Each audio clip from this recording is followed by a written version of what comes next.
I started vlogging in 2003, before YouTube even existed.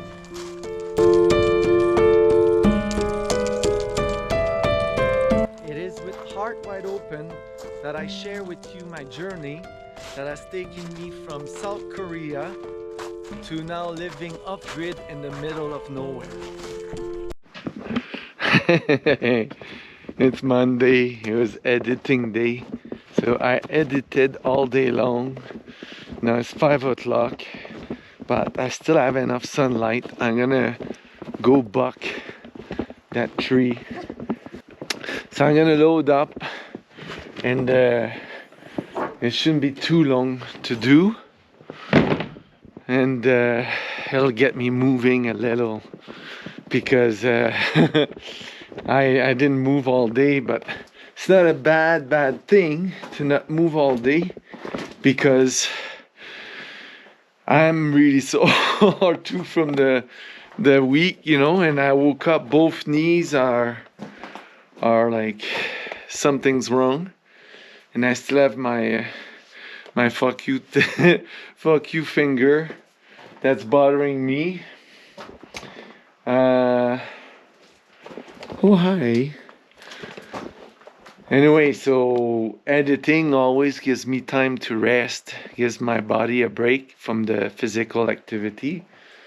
But now it was kind of like too much, you know, all day like that. I gotta do something. Okay. So it's been about a week. I'm running used motor oil on my instead of purposefully made chainsaw bar oil, and you see like the mess it makes on the bar like this, and it smells too. Anyway, it's okay. I didn't want to go back to town to get some. Like this is like 16 bucks, something like that. Last I bought it. We'll see. Okay, it's right here. Just gotta walk in there, put the chaps first.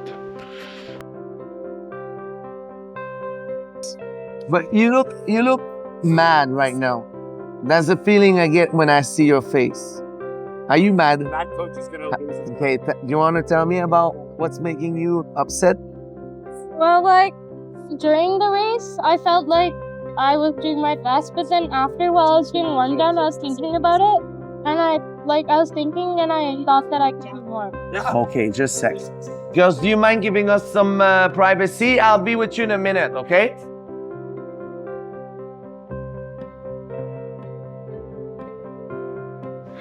That's 3 16-foot long lugs, 2 over 8, 1 6, but maybe 8. I haven't seen really the other end what it looks like. So that's 48. And yesterday I picked up a 12-foot long from that tree. So we're at 60 feet of tree.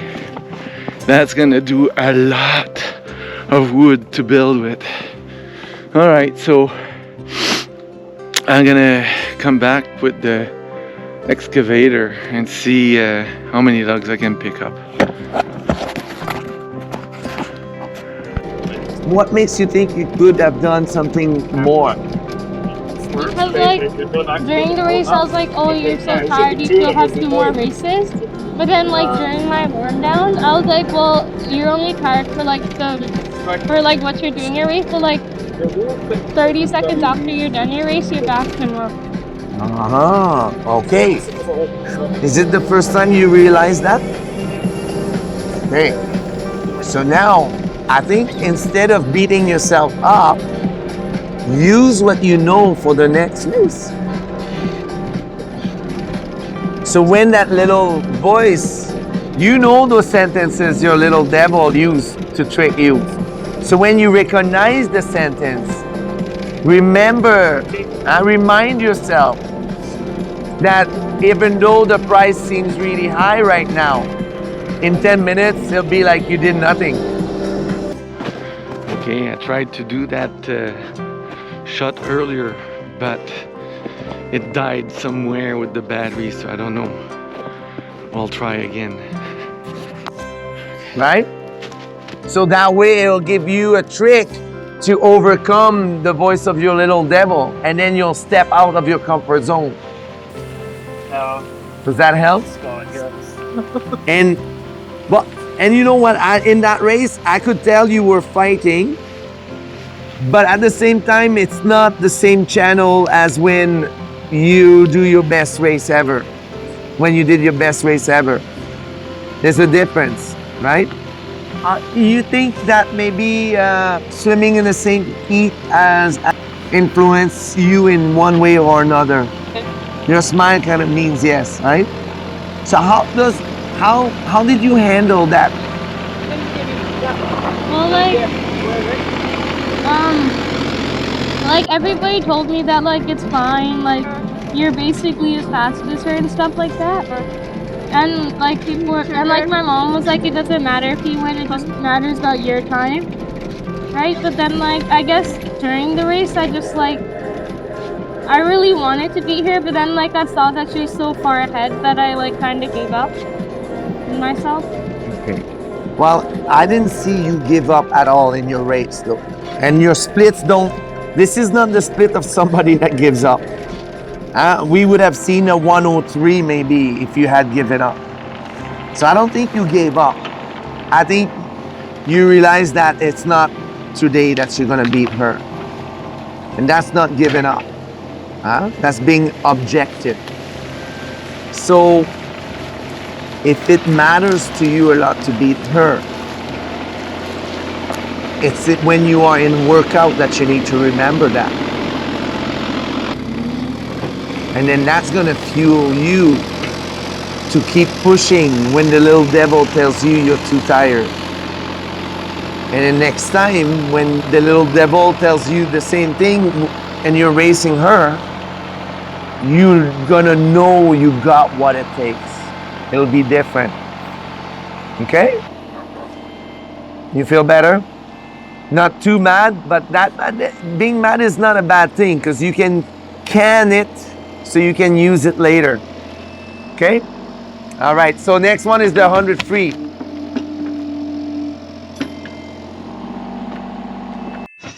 Marley! Marley, like, today was the day that we were going to take her cone off, and she actually broke it this morning. So I said, okay, well, let's take it off. Oh, I wanted to do it in the evening, but I was like, okay, it looks good. The wound doesn't look like it's hitching or that she could feel something. There's like just a little circle without hair. And I took it off. She went outside and I waited for her. Like I was not trusting her. So every so often I was going to go and find her to see what she was up to, if I couldn't see her through the window. And the second time I got up to go check on her, she was laying down and licking her paw ferociously, like insane, like to the point where she didn't want to stop. I had to distract her like consistently because the minute I was not having her attention, she was licking. So another 10 minutes and it would have been a disaster. So luckily now she's back inside and she's back with the cone. I mean, she's not inside because you saw her. Okay, so we're getting ready to go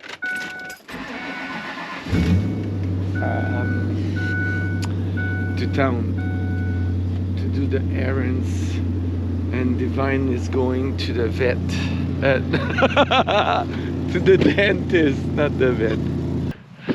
Now I'm looking at grabbing some gravel today, and oh yeah, I think I'll be able to hook up, no problem. But I have sand here. Oh, fuck. I have to empty that sand first. Yeah. And that can doesn't have to be there. Okay, so I can't take it. That sand's gonna go in the shop. I want to see what happens when there's more sand, because now it's more gravel, it looks like.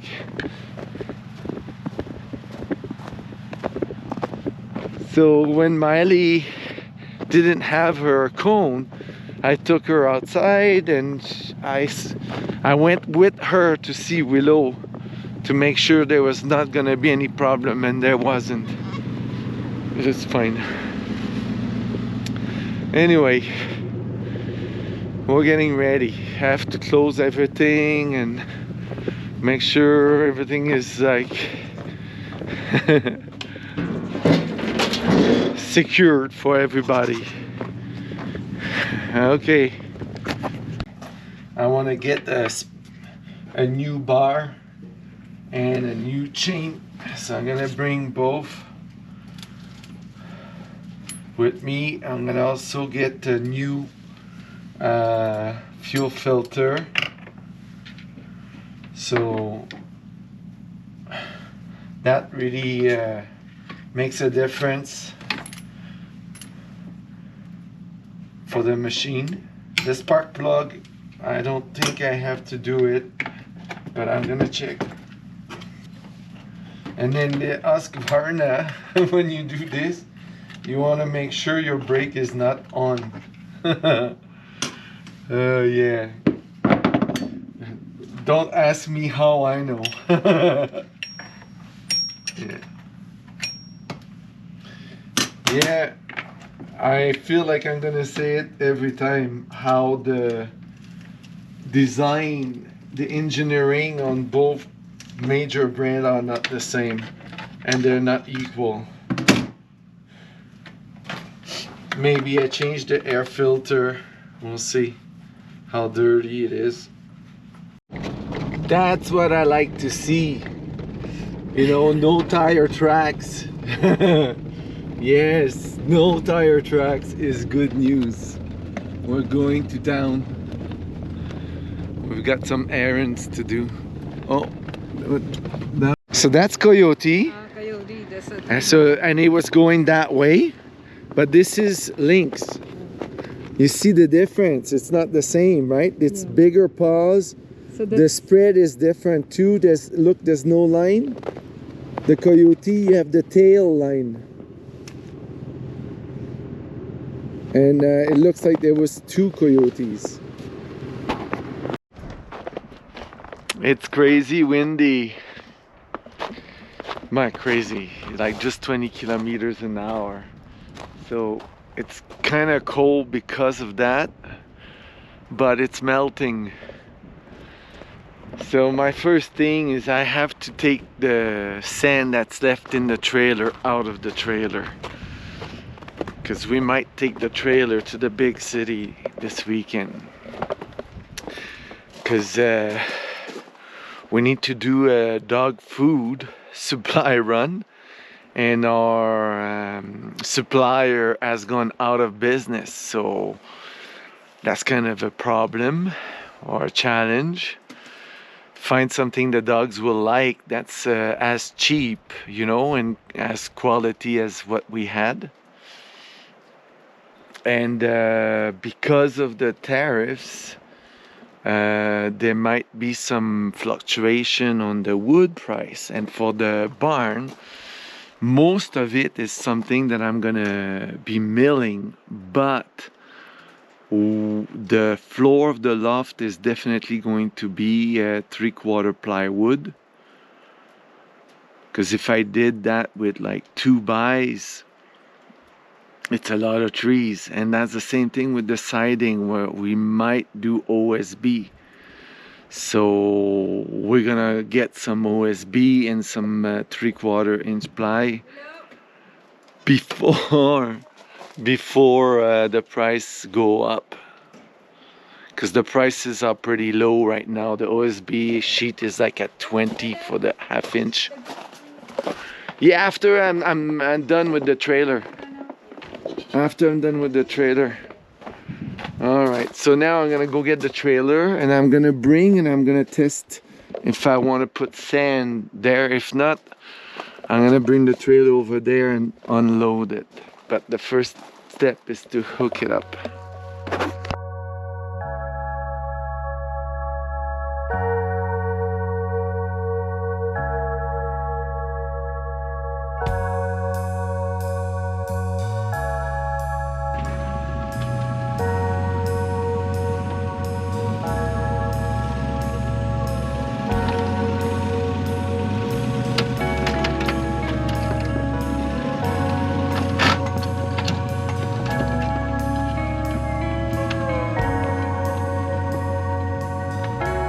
The trailer was higher than the hitch, so anyway, that's heavy stuff, very heavy stuff. I'm not sure I want to throw that on the floor of the shop because it's so wet. I think it's just gonna go in the pile over there, but that's gonna be a workout. When I back up, I can't see the trailer, so it's hard to back up without the visual. The mirrors, like I don't have a good view with the mirrors either, so I'm gonna put some sticks on each side of the trailer, and I'm gonna take the time to do it today because it's the time to do it because I'm backing up. Hi Willow. Hi Raven. Yeah, it's windy. I'm not gonna do those trees in that wind. I think it's just a unnecessary added degree of difficulty or danger. So, okay, what am I gonna need?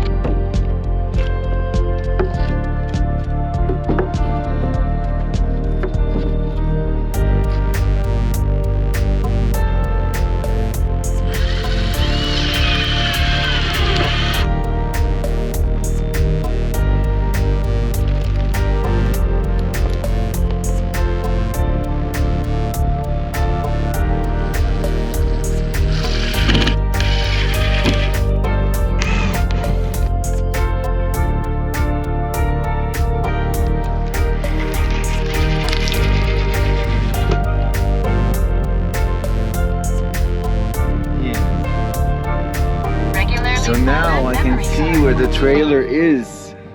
That's so good. It'll be simple to back. Okay, perfect back up. It was so easy. Just about time I do that. Oh my God. I gave myself so much trouble without having that for so long. Anyway, it's done now. So I'm cold, but I have a feeling I'm gonna warm up pretty quickly. The rest is too frozen, but like this it will thaw. And I'm gonna leave it here because I need to empty this. We got 4 sheets yesterday of OSB, so I need to store them. And I'm gonna put them in the container. It'll be out of the way. It's not gonna happen in the container. This is frozen there. So I made some room. I'm gonna have them there for now. And if we buy some this weekend, maybe I put outside with the tarp on top. It'll be fine. But for now, that's where they're gonna go.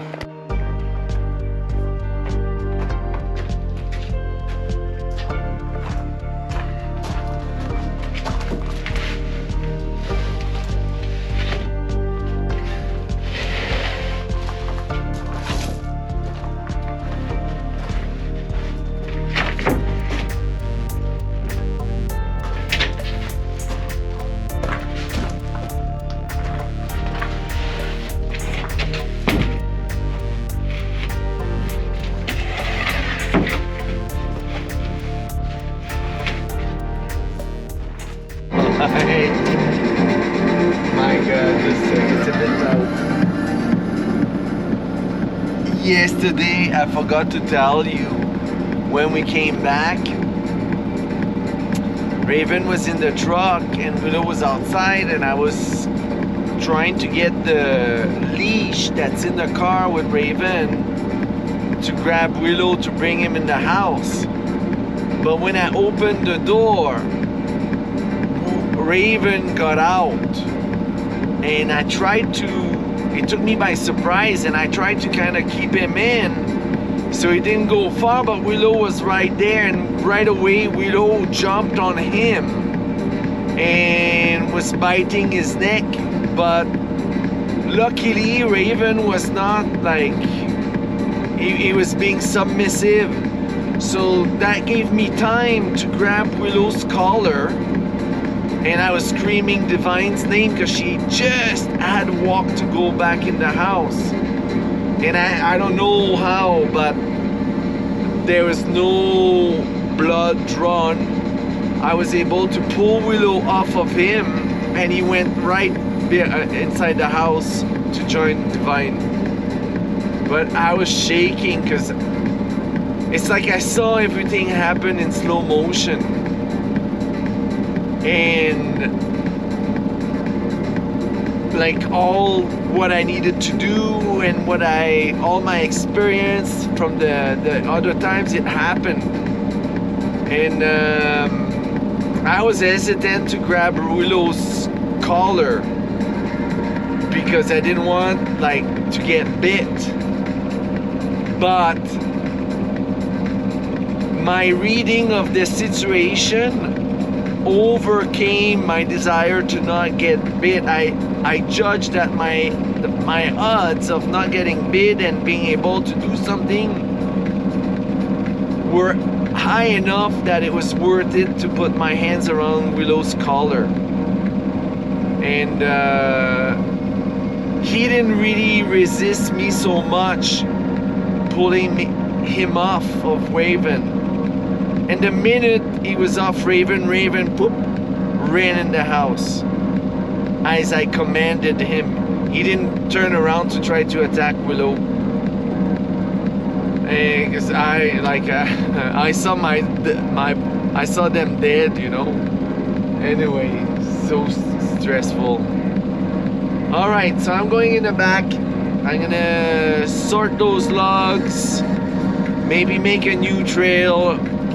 I'm just gonna chill in the excavator really, because I don't want to cut those trees with the wind like that, and I think my body can use another day of rest. So I think that's the best use of my time. Here we go.